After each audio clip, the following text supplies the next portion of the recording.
Shalom Bapak Ibu Saudara, bersyukur untuk malam ini Tuhan satukan kita kembali melalui persekutuan doa multiplikasi 19 November 2020.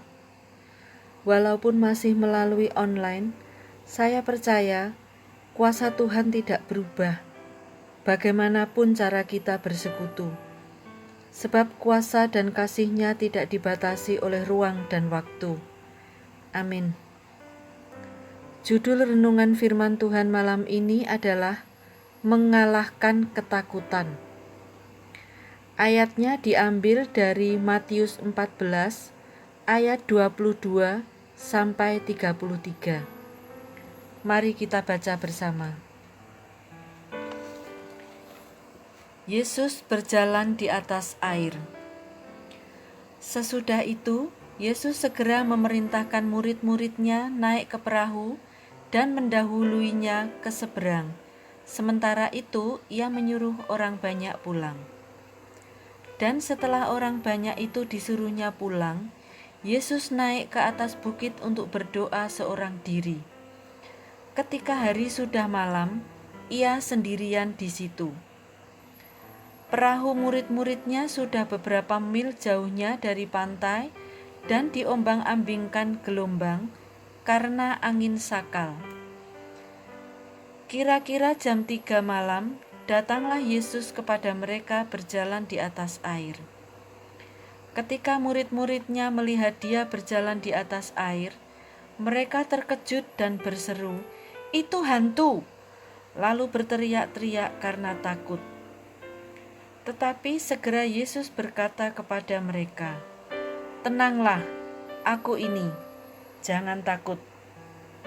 Lalu Petrus berseru dan menjawab dia, "Tuhan, apabila Engkau itu, suruhlah aku datang kepadamu berjalan di atas air." Kata Yesus, "Datanglah." Maka Petrus turun dari perahu dan berjalan di atas air mendapatkan Yesus. Tetapi ketika dirasanya tiupan angin, takutlah ia dan mulai tenggelam, lalu berteriak, "Tuhan, tolonglah aku!" Segera Yesus mengulurkan tangannya, memegang dia dan berkata, "Hai orang yang kurang percaya, mengapa engkau bimbang?" Lalu mereka naik ke perahu dan angin pun redalah. Dan orang-orang yang ada di dalam perahu menyembah dia, katanya, "Sesungguhnya engkau anak Allah." Pasti kita semua sudah tahu ya cerita tentang Yesus berjalan di atas air yang baru saja kita baca. Kita akan belajar pelajaran apa yang bisa kita ambil dari cerita ini. Poin yang pertama adalah masalah membuat kita takut. Siapa yang tidak pernah merasa takut? Saya percaya kita semua pernah merasa takut, termasuk saya. Pernah dan bahkan sering merasa takut. Apa yang kita takutkan? Pasti apa yang ditakutkan tiap orang tidak sama, karena masalah yang dihadapi tiap orang juga berbeda. Masalah itulah yang seringkali membuat kita takut dan khawatir. Takut gak punya pekerjaan, takut ditinggalkan orang-orang terdekat kita, takut akan masa depan kita dan masa depan anak-anak kita, takut terjadi bencana, takut kalau sakit, takut kehilangan harta benda kita, dan mungkin masih ada takut-takut yang lain. Itu contoh-contoh ketakutan yang sering kita hadapi. Mungkin kita juga takut karena kita merasa lingkungan kita sudah tidak aman lagi. Ada banyak sekali peristiwa kejahatan di sekitar kita. Sesama saudara saling berantem sampai akhirnya terjadi pembunuhan, Ada juga peristiwa orang tua membunuh anak, dan sebaliknya, anak bisa membunuh orang tua. Perampokan, begal, dan lain-lain. Hal-hal yang demikian ini sering membuat kita tertekan, bahkan terintimidasi. Murid-murid Yesus pun ternyata juga mengalami rasa takut. Ketika perahu yang ditumpangi terombang-ambing karena adanya angin sakal, mereka juga mengalami ketakutan. Ketakutan yang luar biasa mungkin. Bisa jadi pada saat itu mereka merasa bahwa mereka sudah dekat dengan kematian.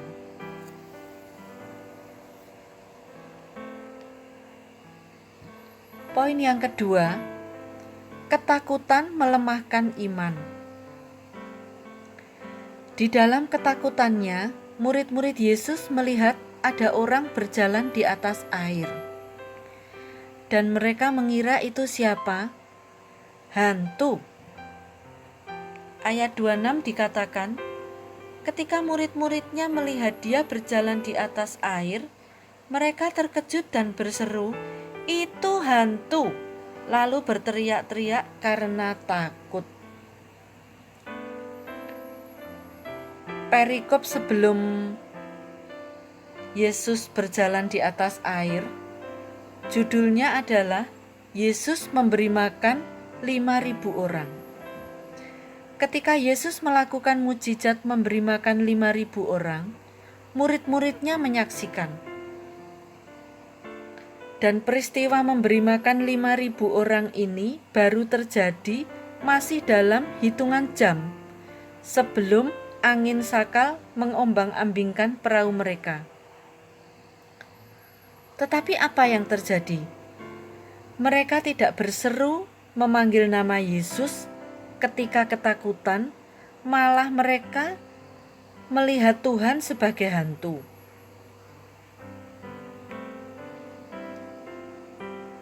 Padahal masih banyak mukjizat-mukjizat lain yang dilakukan Yesus dan murid-murid pun menyaksikan.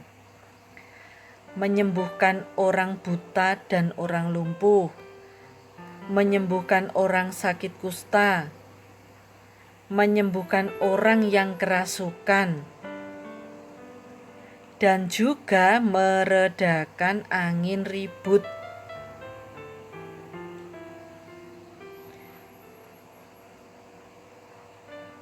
Harusnya mereka sudah sangat percaya.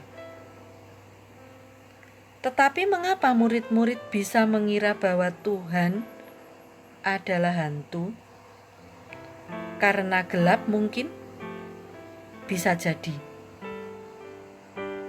Kegelapan yang dialami murid-murid menggambarkan ketakutan yang kita alami. Karena gelap, tidak bisa melihat apa-apa.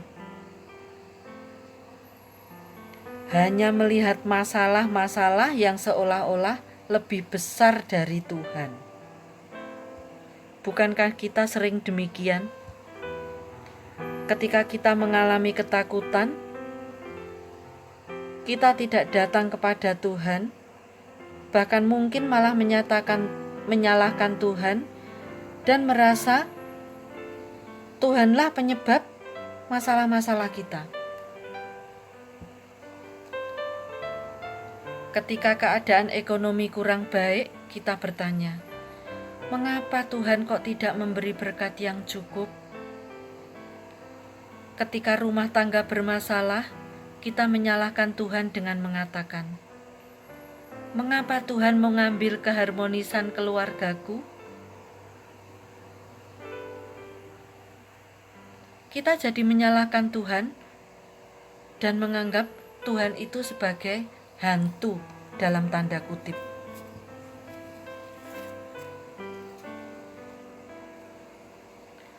Poin yang ketiga, kalahkan ketakutan.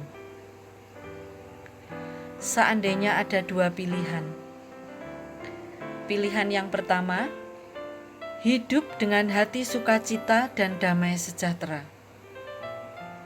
pilihan yang kedua, hidup dalam keadaan ketakutan.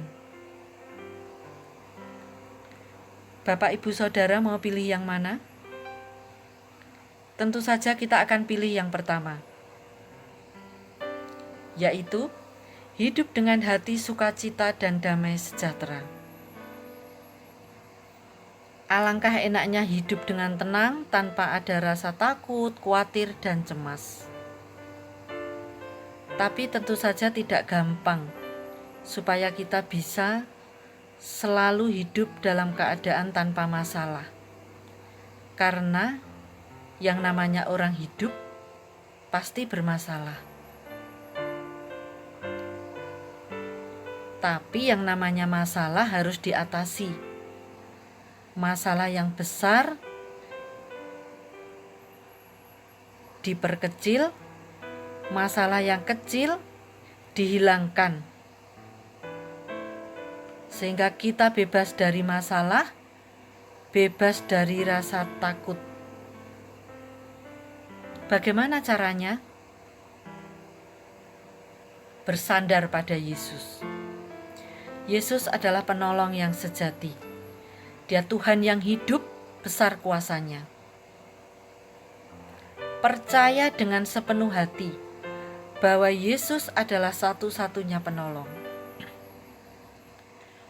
Jangan setengah-setengah seperti Petrus dalam cerita ini.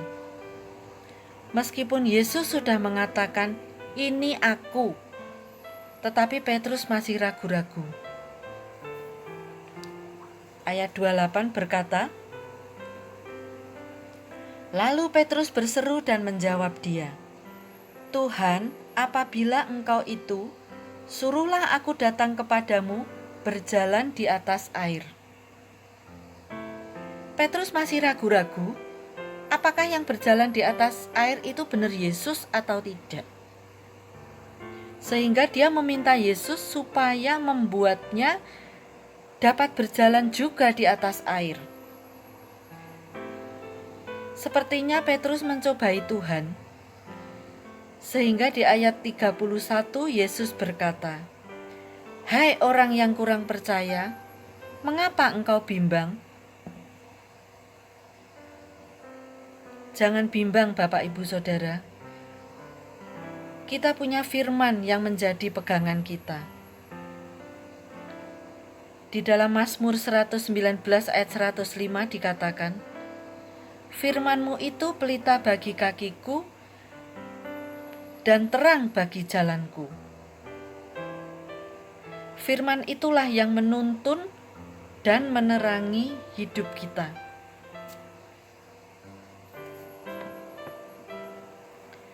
Percaya juga bahwa pertolongan Tuhan itu tidak akan terlambat. Seperti yang dialami murid-muridnya, pertolongan Tuhan datang tepat waktu. Kalau Yesus tidak segera datang, mereka semua pasti akan tenggelam. Tapi di saat yang tepat, Yesus datang menolong dan menyelamatkan mereka. Pertolongan yang dialami Petrus dan kawan-kawan juga dapat terjadi dalam hidup kita. Pertolongan Tuhan akan datang pada kita tepat pada waktunya. Yang penting, berserah sepenuhnya kepada Tuhan Yesus.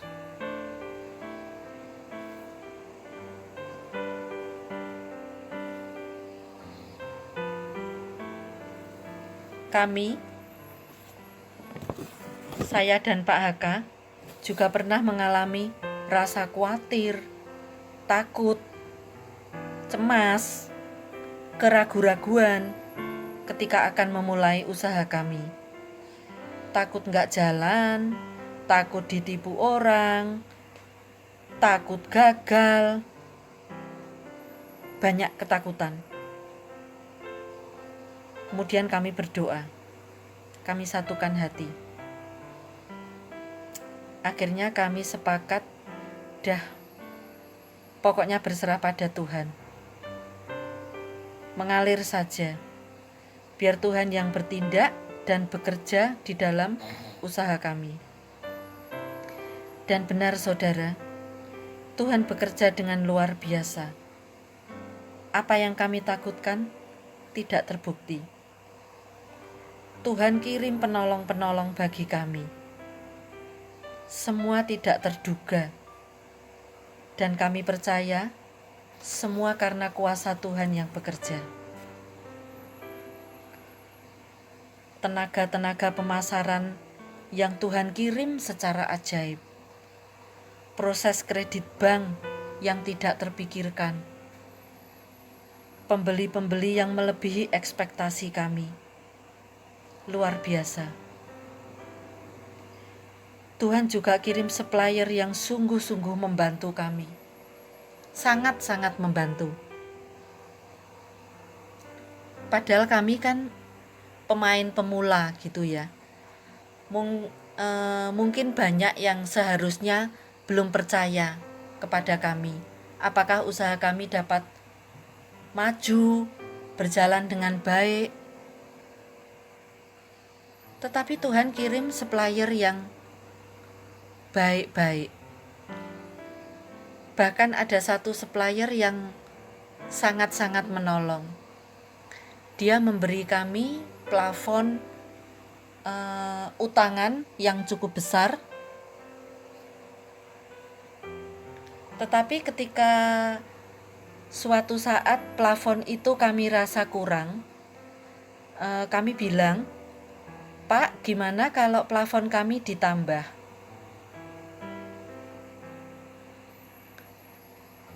Besoknya dia datang ke kantor kami dan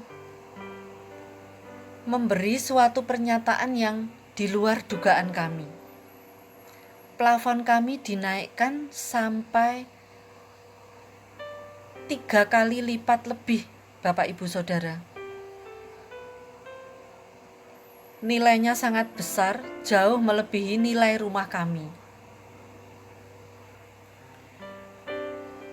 Dan itu membuat kami kaget, kami terhenyak, karena kami sungguh-sungguh tidak menduga. Yang membuat kami bersyukur, dipercaya orang itu kan tidak gampang. Tetapi Tuhan membuat orang-orang di sekitar kami percaya. Apa yang dapat kami lakukan? Tidak lain selain bersyukur. Hanya dapat bersyukur atas kemurahan Tuhan. Awal-awal COVID, memang usaha kami sempat terdampak. Dan memang bukan kami saja ya, kami percaya yang terdampak COVID. Banyak sekali usaha yang semula lancar dengan adanya COVID menjadi tersendat, bahkan macet. Banyak usaha yang gulung tikar.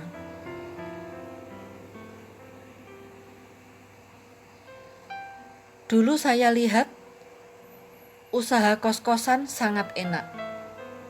Karena kebetulan kedua anak saya kos.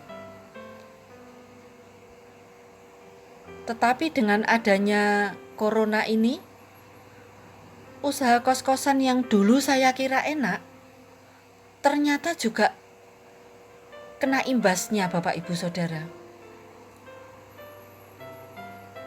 Karena kuliah, sekolah dilakukan dengan cara online. Tetapi seiring berjalannya waktu, keadaan usaha kami bisa kembali meskipun belum bisa seperti tahun sebelumnya. Tapi ya tetap bersyukur, Tuhan menyertai, terus menyertai. Karena kami percaya ketika Tuhan menyertai, semua baik. Apa yang Tuhan lakukan tuh seringkali membuat kami heran. Kok bisa ya? Kok bisa ya? Bapak Ibu Saudara, mungkin ada di antara Bapak Ibu Saudara yang saat ini sedang mempunyai masalah dan merasa tidak sanggup mengatasinya, sehingga Bapak Ibu Saudara merasa takut. Jangan bimbang. Serahkan rasa takutmu pada Tuhan. Percaya sepenuh hati bahwa Ia punya jalan keluar. Jangan sampai ketakutan melemahkan iman kita. Tetap percaya kepada Tuhan, bahkan tambahkan iman kita.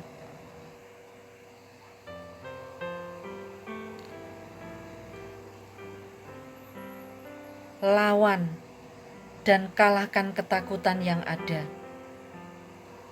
Percayalah, tangan Yesus akan terulur bagi Bapak Ibu Saudara. Kita punya iman yang menjadi perisai kita. Kita punya firman sebagai senjata kita.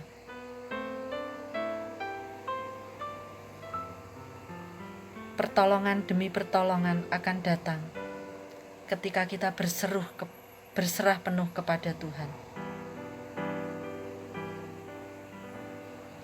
Kita tutup renungan malam ini dengan ayat yang diambil dari Yesaya 41 ayat 10. Janganlah takut, sebab aku menyertai engkau. Janganlah bimbang, sebab aku ini Allahmu. Aku akan meneguhkan, bahkan akan menolong engkau. Aku akan memegang engkau dengan tangan kananku yang membawa kemenangan.